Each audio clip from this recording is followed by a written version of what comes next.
Take two. Great day in the morning. This is Jonathan Albin with the Games Masters Soapbox.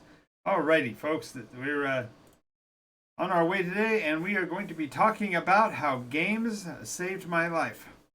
This is not really a joke. It's actually, if you will, the reality of it. The games saved my life several different times over the 30, 40, 48 years that I've been a storyteller and game master, and I want to kind of go over some of the points that will kind of bring this to the fore. Now, in the first place, I have to tell a rather sad story. In 1997, my children were at Bible camp and were being brought back home by my grandparent, my mother-in-law, their grandmother, and in the middle of the Utah desert, there was a single car crash. It seems that my mother-in-law fell asleep at the wheel. They had stopped for lunch in Grand Junction, and after that, she became sleepy, and the car left the roadway and crashed. And in that horrible crash, my daughter, 9-year-old girl, passed away. And so on that very day, I'm industriously working away at my job as a delivery person for what was then Roadway Package Systems, which is now FedEx Ground. But I was doing my usual delivery work, and I stopped by my house. And as I came up to the house, it was rather harrowing. The entirety or the large majority of the members of my faith community, my church, were there in my front yard, and I knew something was up. That was not normal. And the preacher came over to greet with me right at the same time that my my neighbor came outside and alerted that there'd been an accident. Sarah had passed away, and I went to a very dark place. When you're a parent, you should never have to bury your own children, and it devastated me. And that is probably the most clear point that I was at the darkest that I could ever be in my life. And had it not been for my games community, for the friends that were gamers that had showed up along with the faith community, if it hadn't been for that group, the church did a great job of taking care of business, making sure that we were taken care of, that my spouse was arranged. It was arranged for her to fly out to meet with my mother-in-law and my son, who had been in the accident but were taken to a hospital and checked out, and everything was fine with them. But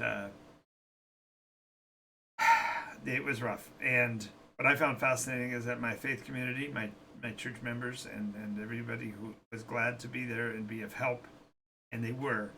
Don't get me wrong, it was very great solace to know that they were there. But at 6 p.m. or thereabouts, all of them left to go live their lives, and it was shocking to me in a way to think that's the reality of it. We all have tragedies. We all have horrible situations that occur in our lives, and other people who are not directly involved have their own lives to live and their own sets of problems and such. And so your issues become less important.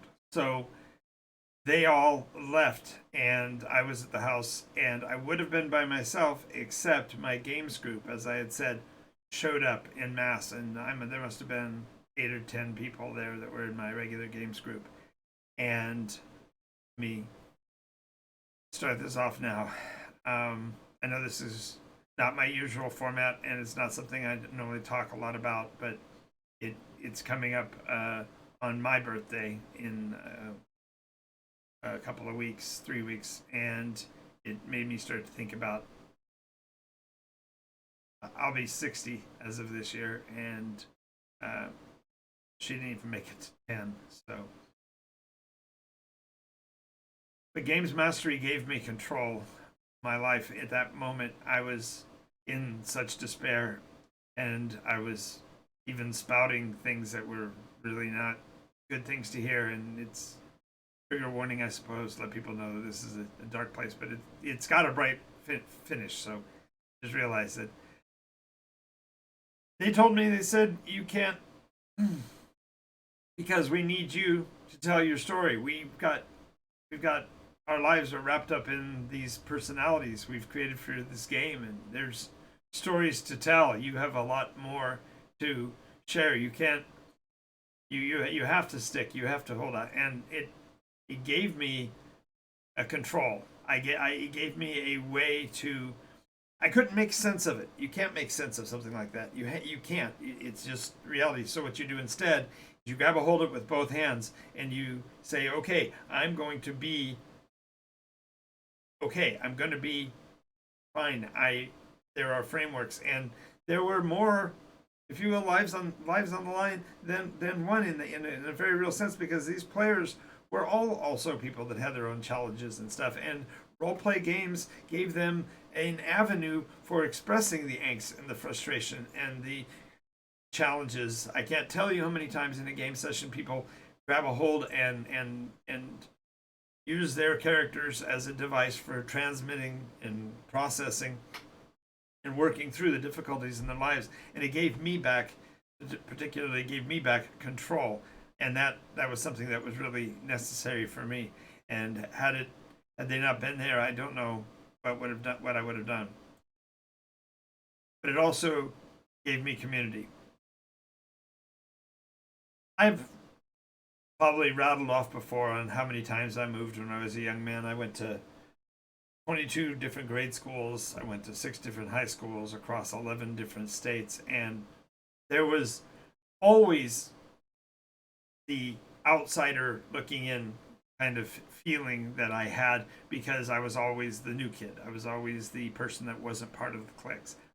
But when I started being a game master and a storyteller, even back when I was 11, 12, 13 years old, I was able to instantly create a community wherever I went by hosting a game. Hey, I'll run a game. Everybody come over and we'll play together. And it gave me something to belong to. And in the much longer term, when he got to my adulthood, it became more and more a necessity for me to have community. And that community also ties into, I suppose I should just leave it up there. It also ties into the idea of control, because you're scheduling and you're planning and you're projecting and you're setting schedules. And these all are things that are integral and necessary for community. They are who we are. They are what we are. And this feeling of community has stayed with me forever. When I worked with Gamma and I worked with Yu-Gi-Oh, in both cases, I had a much broader range of connections through the games that I played. Even when I was at events and doing professional work, I was still in amongst people that were like-minded and were part of the same world. They understood what I was talking about. They understood me, if you will.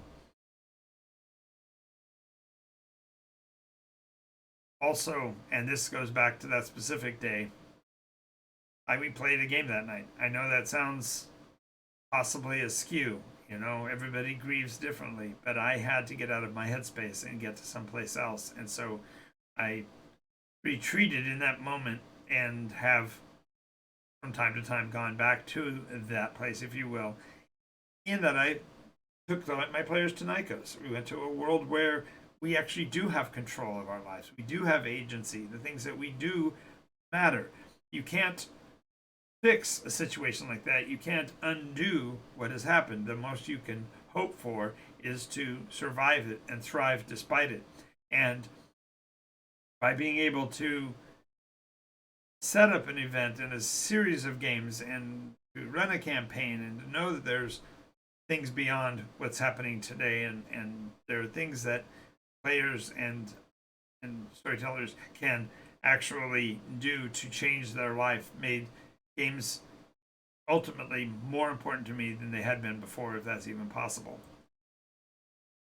And because games tend to put you in the limelight, especially if you're a storyteller. Games mastery gives you, and it gave me, public speaking skills. I can give you the ability and the courage to stand up in front of people that you wouldn't have had otherwise.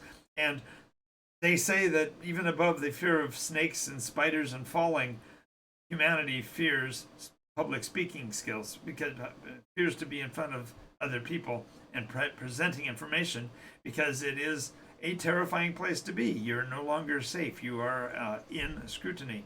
And my ability to present, although arguably, as if you've seen my videos, sometimes I defy my own rules as far as public speaking is concerned, but it gives you an opportunity and a means to be in the public eye and be comfortable with that. Ultimately, in retrospect, being a games master at that point with the nightmares that were in 1997, it gave me a purpose.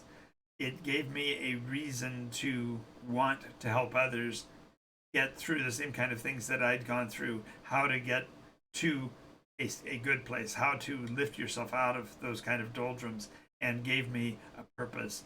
Now, it sounds trite to say you're giving yourself purpose when all you're doing is exchanging trivial stories, if you will, with other players about a fictional environment. But the reality is that deeper truths come out of people when they are being playful and being honest with one another than ever show up when you are putting them into a formal positioning. So taking purpose from games play was partially, if you will, on me, but it's also a benefit that others can take as well. Because if you become a storyteller, you become an architect, if you will, not only of the way people interact, but on social interaction in general. You're able to show that it's possible to be coherent and rational and convey information, and it's empowering.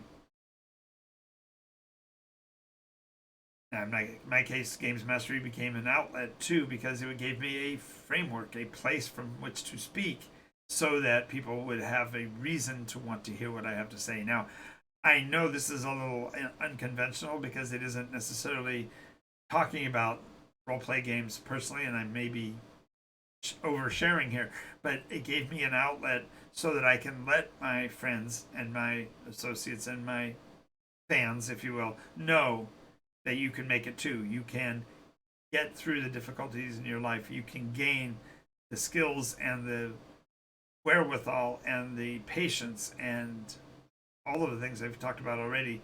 It gave me a way to set that information out to public and to you, my audience, so that you can see from whence this all came. Now,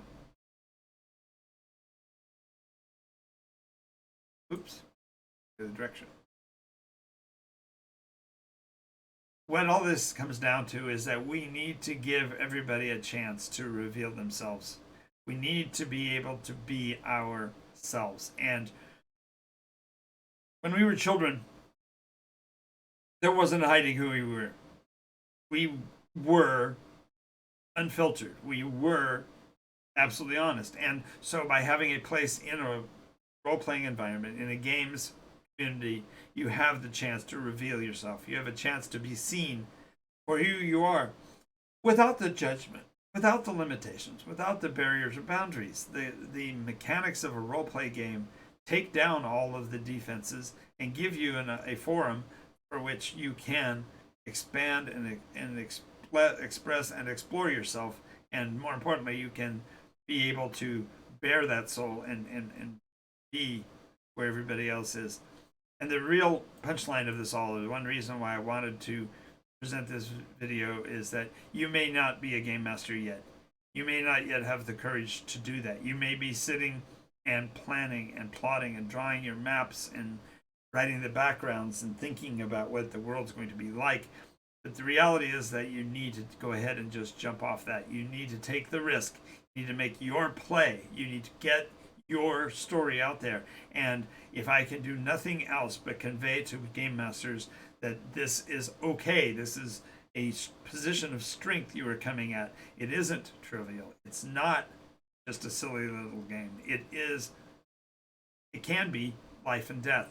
And I don't want to be a dark person. I don't want to be although I surround myself in dark and I wear black clothing. That maybe I am the man in black. R.I.P. Johnny Cash. But the reality is that we need to take the risk and become more. And I admonish you to take these words to heart and put yourself into your game and give it all you've got, because when you do that, when you are open with other people and you're able to share with them what's going on in your head and in your heart, you are making the sacrifice, if you will, to let down that guard and allow people, draw people out of who they are and let them reveal that in front of the world and the other players, because that will make a significant difference in people's lives. One little vignette I want to add here at the end is that when I was in my 30s and 40s, and I was my son had already joined the Marine Corps and was off in the world, I received out of the blue 2 different contacts, one of which was by email and the other one was a phone call. In the case of the email, it was from a young man who had been in our games group that was a very close friend of my son's, and they had both joined the military right around the same time. And that young man said in his letter that he thanked me for having a place for he and his brother to come and be part of a regular weekly community, because it kept him from getting involved with the street gangs. We were in northern San Bernardino. It's not a rough neighborhood by any stretch, but it did have some major negative influences, and there were people from the gangs that were cruising the neighborhood looking for people to bring in. And this young man said flat out that he wouldn't have been able to make it out of that community without the scarring that might have included if it hadn't been for our games group. So if you are a game master and you host a regular weekly game, do try, if you can, to embrace the community as a whole. Bring in people and give them an opportunity, because you're giving them a safe haven. In the case of the phone call, it was sort of out of the blue. It was a late afternoon one day, and I got a phone call from another of my son's friends who had been playing in our regular games group.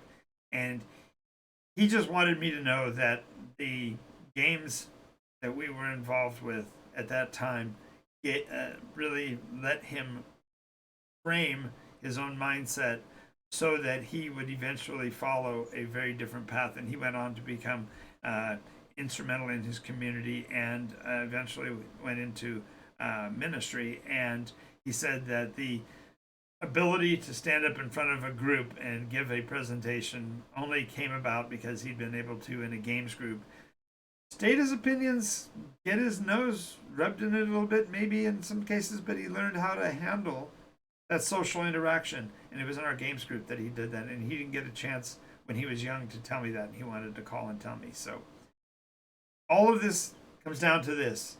If you are a person and you have never been a game master, but you have studied it and you think you're going to do it, go ahead and take the risk.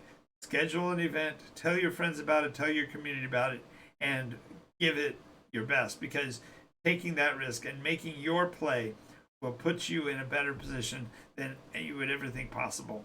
I want to thank you for this time, and I want to thank you for listening to me. If you like what I said, of course, follow the due diligence or whatever, but otherwise, I will see you again later on Game Master Soapbox. This show is every night at 11 p.m. I also have a separate show, if you are a brand new Game Master, that gives demonstrations of how a session 0 might look. So hope to see you in a later video, and you have a great night. Thank you very much.